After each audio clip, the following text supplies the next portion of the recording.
Tonight, if your power goes out, you reach for your phone. The screen lights up. Maybe you find a flashlight. Maybe you wait for the electricity to come back. But 100,000 years ago, if the fire went out, the entire world changed in minutes. The cold moved in. The dark got closer. The faces around the camp became harder to see. And every sound beyond the trees suddenly mattered. Because for ancient humans, fire was not just fire. It was warmth. It was light. It was protection. It was cooked food. It was the center of the group. And maybe most importantly, it was the thing that told the ancient brain, for now, you are safe. So what happened when ancient humans lost their fire? The first thing to understand is that fire was probably not treated like a casual object. Today, we press a button and flame appears. A lighter. A stove. A match. A switch. But for most of human history, making fire was not always easy, fast, or guaranteed.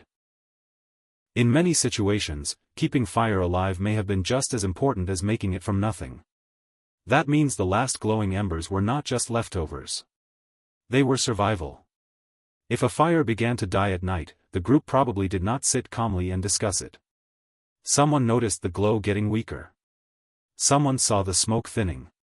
Someone felt the cold coming in from the ground. And someone moved.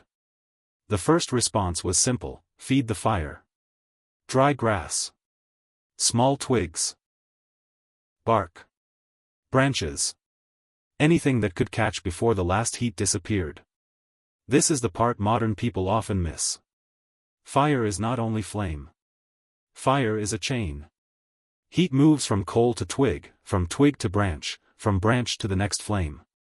If that chain breaks completely, the night changes. So the first job was not dramatic. It was practical. Protect the coals. Find dry fuel. Block the wind.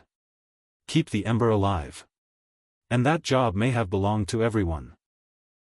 One person could search for wood. Another could shield the embers from wind. Someone else could watch the darkness. Someone might pull children closer to the center of camp. Because when fire weakens, the group tightens. You can imagine the scene. The flames are gone. Only red coals remain. The smoke bends sideways in the wind. A child starts to move closer to an adult. The elder looks into the forest. And the person nearest the fire lowers their hands around the embers, trying to protect the last heat. This was not just a technical problem. It was a psychological alarm. Human beings are not naturally comfortable in total darkness.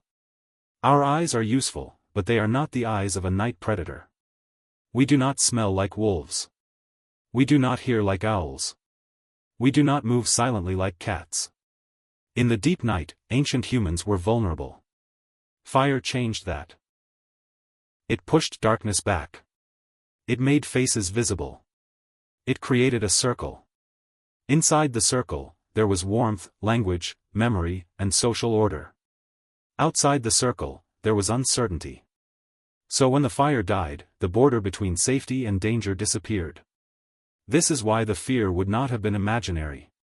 In prehistoric landscapes, large predators were real. Cold was real. Insects were real. Injury was real. Losing visibility was real. But we have to be careful here. We cannot say every ancient group reacted the same way. We cannot know the exact steps every tribe took on a specific night. What we can do is look at archaeology, hunter-gatherer parallels, and basic survival logic. And all of them point in the same direction. Fire mattered enough that people probably built routines around it. Someone had to gather fuel before dark. Someone had to place wood close enough to reach. Someone had to understand which materials burned fast and which lasted. Someone had to know how to carry embers, protect them from rain, or restart a flame from a coal that looked almost dead. This knowledge was not written down. It lived in hands. In habits.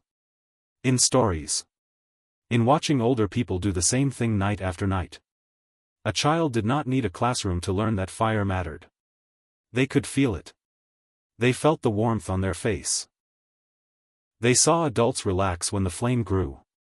They heard the tone of the group change when it began to die. That is how ancient knowledge worked.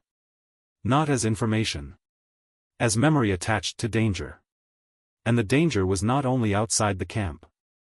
Fire also held the group together. Around fire, people could see each other. They could share food. They could notice fear. They could tell stories. They could repair tension after the day.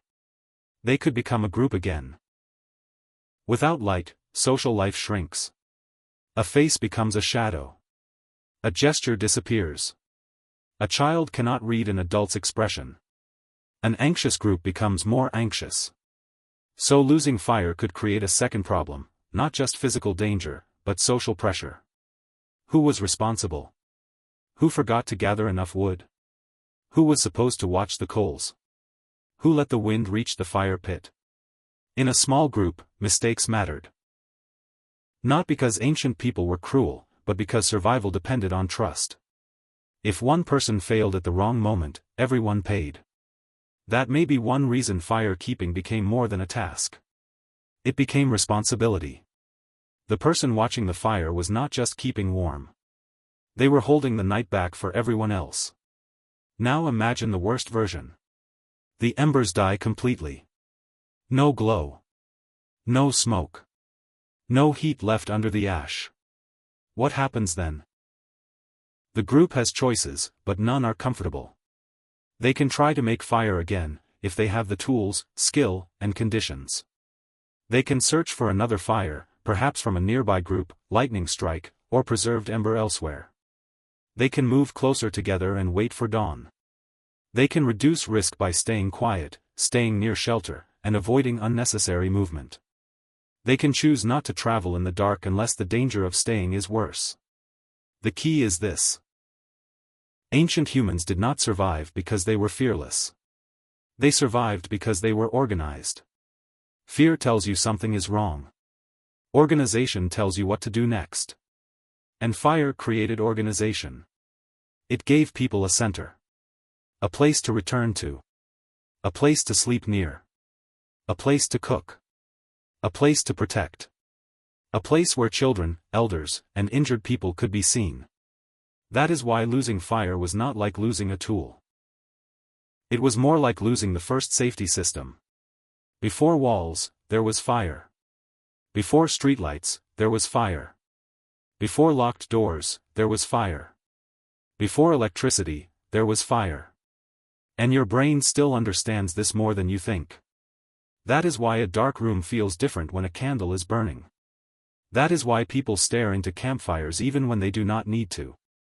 That is why fire feels alive. Because for a very long time, it was one of the few things standing between human bodies and the night. But fire also changed the mind in a deeper way. It may have given humans more time after sunset. More time to talk. More time to plan. More time to teach. More time to imagine what could happen tomorrow. A fire that survived the night did not just keep people warm. It kept the story going. So when the flame returned, even a small one, the relief must have been enormous. Not celebration. Not comfort in the modern sense. Something quieter. The group made it. The child was still warm. The elder was still breathing. The darkness was moving back. The faces around the camp were visible again. Morning came. And maybe the lesson stayed. Next time, gather more dry wood. Protect the embers earlier. Watch the wind. Do not assume the fire will survive by itself. That is the ancient pattern. Danger. Mistake. Memory. Behavior. Over thousands of generations, those memories shaped us. You may live under electric lights now. You may sleep behind doors. You may never need to protect a coal with your hands in the middle of the night. But somewhere inside the human nervous system, the old rule is still there. Light means safety. Warmth means life. The group means survival. And when the fire goes out, the darkness is not empty anymore. It becomes a question. What do we do now? And for ancient humans, the answer was not philosophy. Move closer. Protect the ember. Watch the dark. Keep the group alive until morning. Because in the beginning, survival was not about conquering the night.